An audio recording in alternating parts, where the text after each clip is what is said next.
Are you a seventh or a ninth dimensional something being of some kind? Let me know. madamestrangeways@gmail.com.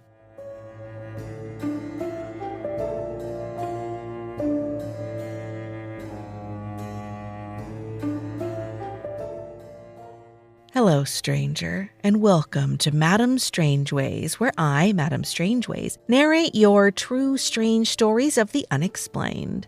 Whether you're a skeptic, a believer, or some secret third thing, stick around after the story where I'll share my strange thoughts, strange research, and strange observations about said strange story. Along the way, I will also drag you down a slew of strange rabbit holes, kicking and screaming if needs must. Before we get to the true strange story, however, the strangest of shoutouts to my Patreon patrons. TJ Hodder of the Tapes of Trepidation podcast, Gmanmusic, Ted, Keith, and Tori. Thank you so much to my Feral Fiendish 5 for supporting the show. Hear your name at the beginning of every episode, get a free sticker, and get bonus Madame Strange Notes episodes just for joining the Patreon today at patreon.com/madamestrangeways.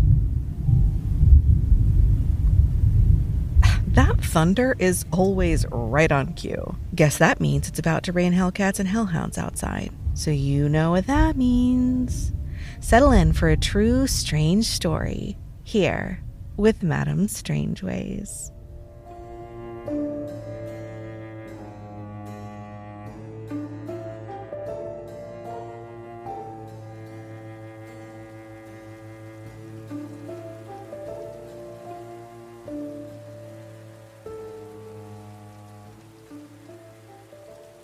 Tree Shaker by Lost XTIC 3934.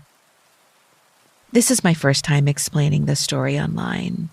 About late August last year, me and my friend were burning off some dead trees on my property in southern Australia.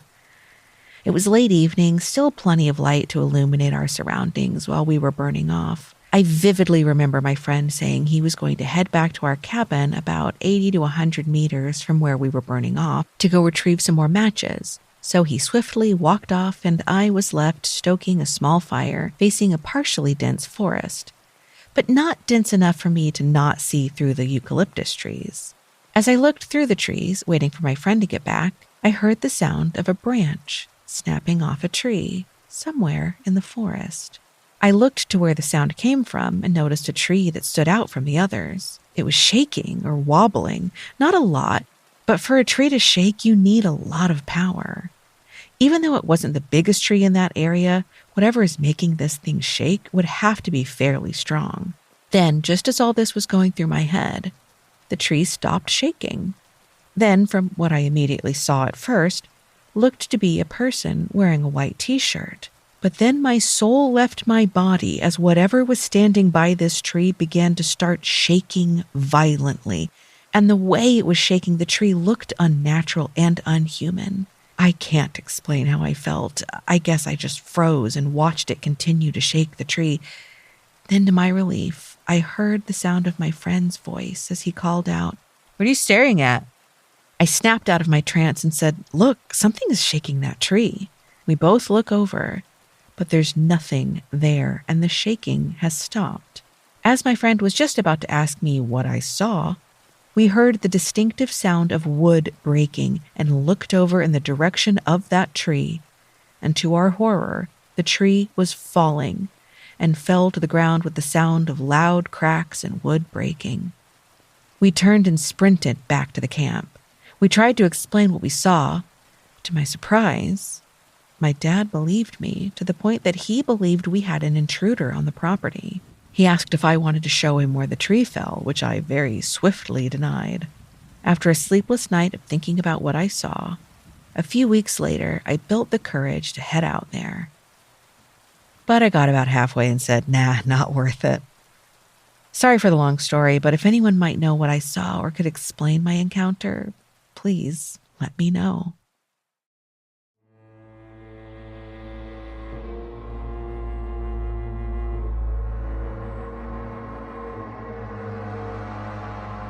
Lost, thank you so much. I'm going to call you Lost. Lost, can I call you Lost? Lost, thank you so much for letting me share your story on the show. Honestly, I'm going to get into it, but honestly, this story was so eerie to me. I know it sounds, it's a weird one. Okay, I recognize, guys, it's a weird one. First of all, welcome. Hello. Welcome to the show. Second of all, I know this is a weird story, but that's why I had to tell it. I was just so unnerved by the mental image that the story gave of that figure shaking the tree so violently. Like it was, okay, this is what it is. To me, it seemed very Lynchian, like David Lynch, something out of the Twin Peaks universe, something out of the Black Lodge, if you're a Twin Peaks fan. Just the image of it. You know what also it's giving is like 90s X-Files, but like where, yeah, the graphics aren't crazy good, but like they're still really spooky. I don't know. The mental image of seeing this thing that no one else saw, and then the tree falls afterwards, it really spooked me. I was like, this is absolutely coming on the show. So again, Lost, thank you very much for allowing me to share your story. Because seriously, like, what do you mean the tree fell? What do you mean you saw something shaking the tree that no one else saw, and then the tree fell? Hello? It's not like the tree started to fall and then you were like seeing something. Do you see why I wanted to share this story? This is crazy. So here's a question. Before we get started. If a eucalyptus tree falls in the forest, is there an invisible entity shaking it, wearing a white t-shirt? We'll find out. Now, this is going to be a little bit of a shorter one because I don't know what that was. But I just had to share this story with you guys. So as always, we will talk about both skeptical / naturalistic / mundane theories for what happened. And then we'll also talk about some paranormal / folkloric or, etc. explanations for believers. Because we do both, little column A, little column B. Okay, so we're going to start off with the spooky stuff. So was this figure actually just someone who had access to invisibility? And maybe the invisibility is not great. Maybe it hasn't been fully formed. Maybe it's not. Maybe it's still in development. Maybe it needs an update. There's a bug. Maybe it's in beta. I don't know.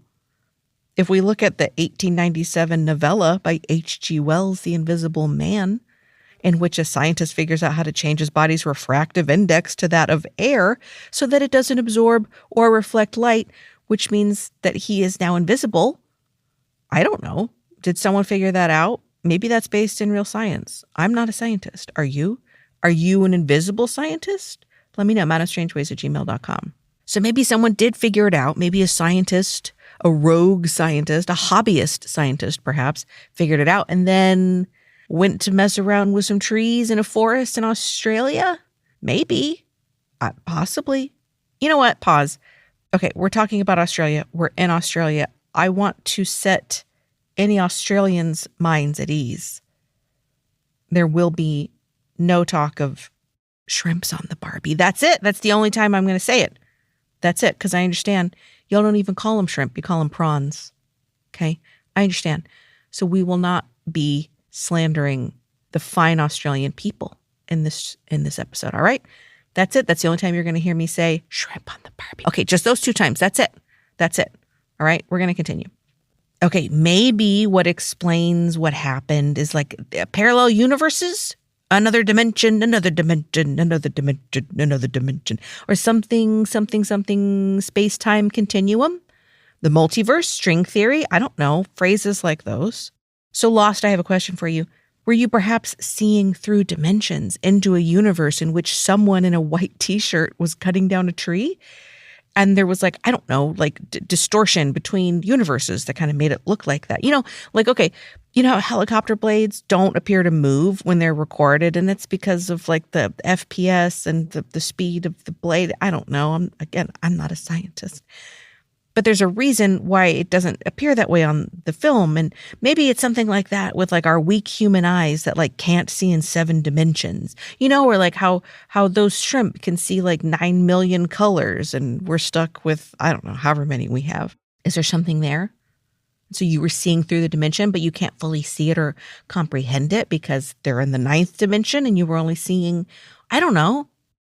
Are you a 7th or a 9th dimensional something being of some kind? Let me know, madamestrangeways@gmail.com. Are you a shrimp that can also see more colors than we can? Also very interested to hear from you. In fact, I am the most interested to hear from any shrimp that are listening to the show. Can't wait to hear from you. madamestrangeways@gmail.com. Okay, so back to the figure that's invisible and shaking the street. Was it some kind of forest spirit? Like warning lost to get lost? I don't know, to get the heck out of Dodge. You know, maybe it was an omen or a warning. Like Lost, I have a question, another question. Did something weird or bad happen after that day, shortly after? Let me know if so. Because think about it, like, okay, not if it happened like 6 months later.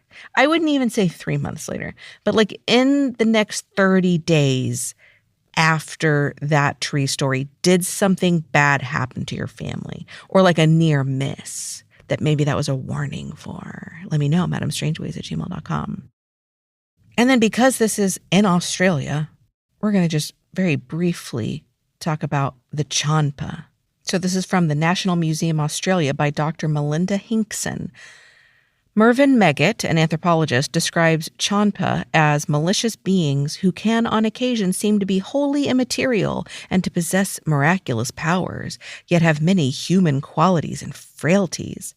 Isn't this sounding, kind of sounds familiar, right? And also, if they have many human qualities, maybe one of those human qualities is wearing a white t-shirt. Just a thought. So the Warlpiri men, which is, okay, let me give you some spelling. Chanpa is Jarnpa, and then Warlpiri is Warlpiri. This is an indigenous culture in Australia. So the Warlpiri men told Meggitt that Chanpa were capable of moving through the air at an extraordinary speed, which would allow them to quickly shake a tree, I feel. The Warlpiri people could not see Chanpa, but had a clear sense of their physical characteristics, which were they were black, like blacker than the Warlpiri people. So like black, the color black, with coarse hair that stood straight up, or headdresses that created the same effect. Their eyes were blood red, and their mouths similarly a terrifying blood red. They had huge, okay, pause. If my pausing has given you any indication into what might be coming next, you are probably right. But first, I want to just stress again that they have said that the Warlpiri people cannot see these creatures, these Chanpa, but they know exactly what they look like, which is a really terrifying concept, if you ask me. Anyway, we're going to continue on with the physical characteristics. This is verbatim. This is a quote. This is not me. The Chanpa had huge penises that were always partially erect. Okay. They were left-handed, which is important, I'm sure. They whistled like birds, although they could speak if they wished. And they wore emu-feathered boots and were invisible to all but dogs, healers, or medicine men, ancestral heroes, and outsiders. So like you, listener, if you are not from the Warlpiri people, like me, we can see the Chanpa, and we can see everything going on there.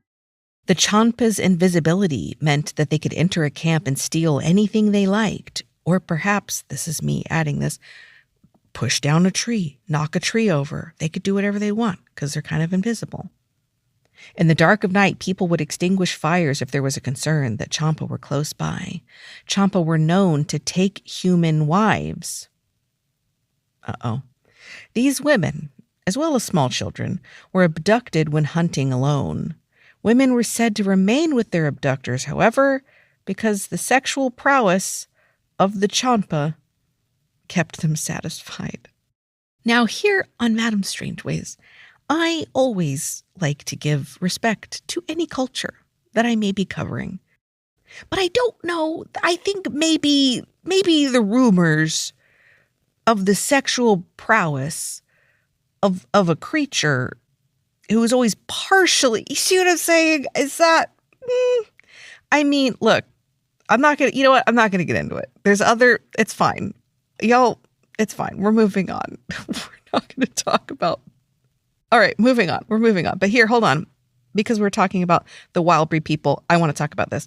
Warlpiri country is found in north central Australia in the Tanami Desert, east of the Northern Territory / Western Australia border, which Australia's big, you guys. Like, it looks like it's small because of the way that the, what's the globe called? Mercator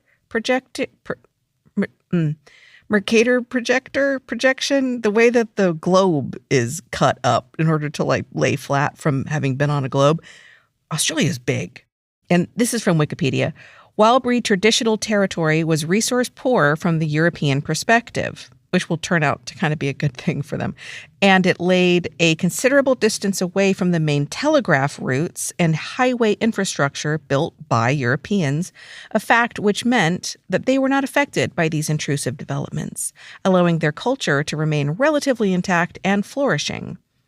Unlike other indigenous peoples who were not so lucky because they were in places that Europeans wanted to be. Ain't that always the case? But, of course, the tree-shaking story happened in South Australia, not North Australia or Central North Australia.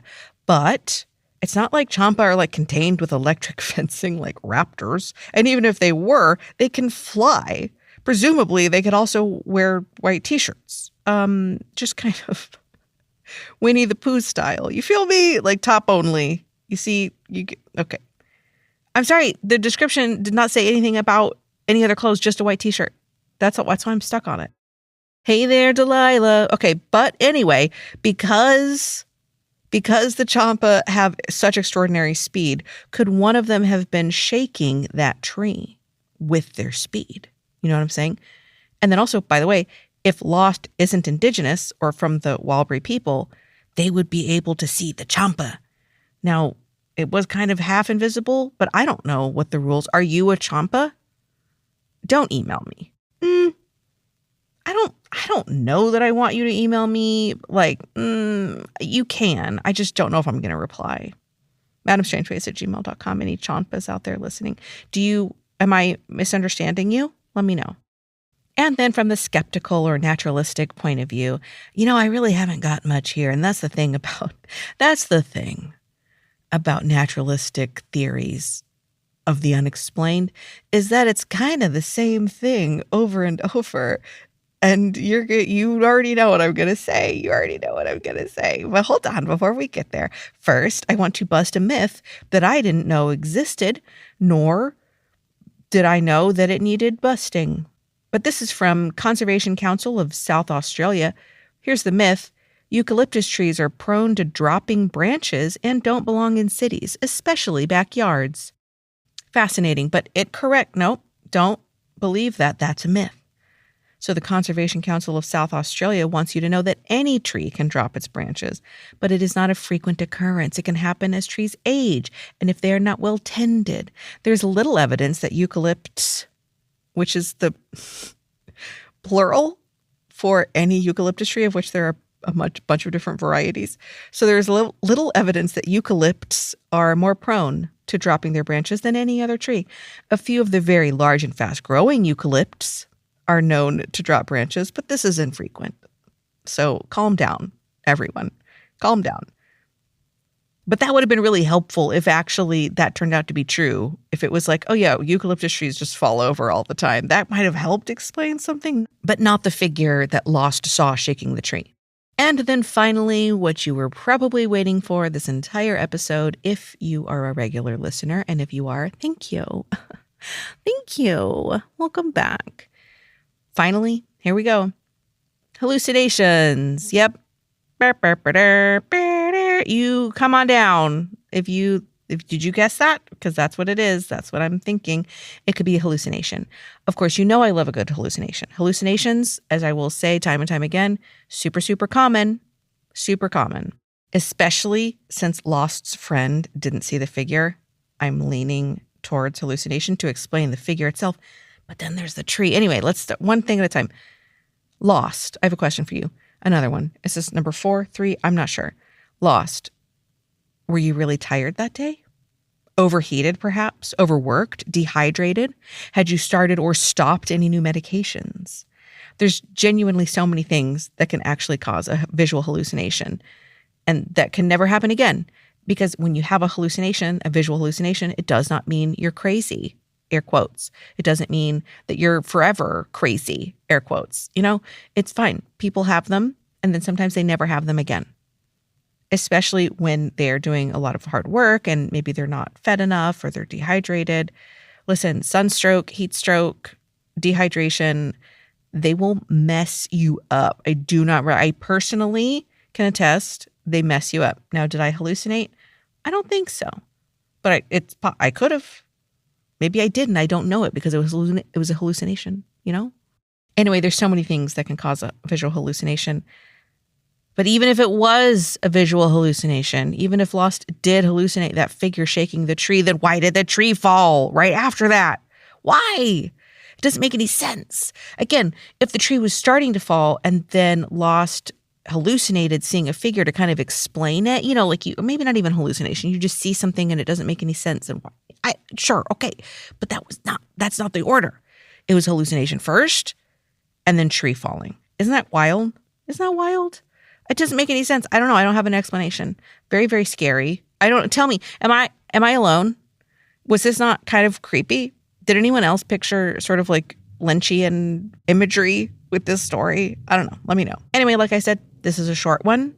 I just had to share this story. And again, Lost, thank you so much for sharing. I'm sorry that happened to you. I'm sorry that you're the only one that saw it. I should have said this in the beginning. I did love how you were like, nope. Never mind. Nope, not going back. I can't blame you. I wouldn't go back either. But I do love how your dad was like, okay, let's go check it out. Someone's on the property. That's great. Because you know what? Parents need to believe their kids more often when their kids tell them that they saw something and not just brush them off. And so that's what I like about your dad. Daddy lost? Papa lost? Papa lost seems like a pretty good guy. But I am sorry that you had to experience that, and it seems like it still sticks with you to this day. However, I will remind you that you can feel afraid and not be in danger. So if anyone listening, I'm talking to you. Yeah, you. Do you have a true strange story that you'd like to hear read on the show? I'm going to need you to email that to me right now. I'm going to need you to type it up, get your little keyboard, typey, send it to me immediately, right now. I'm not joking. I'm watching you. You. Yes, you. You with the strange story. Send it in.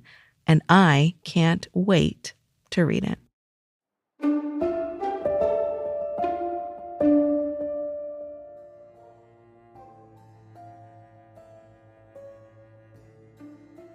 Remember that you can feel afraid and not be in danger. You're safe here with me.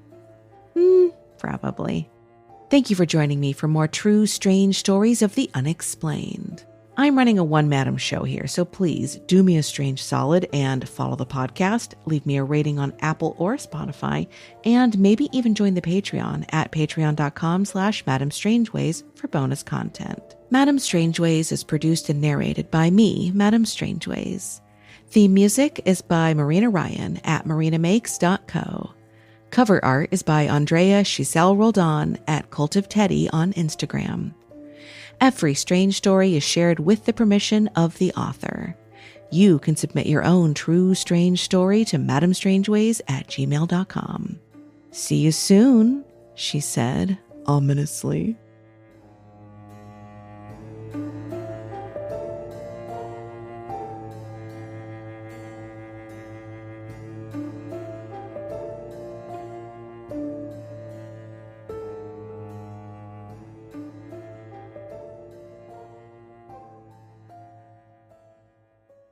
Then, to my relief, I heard the sound of my friend's voice as he called out,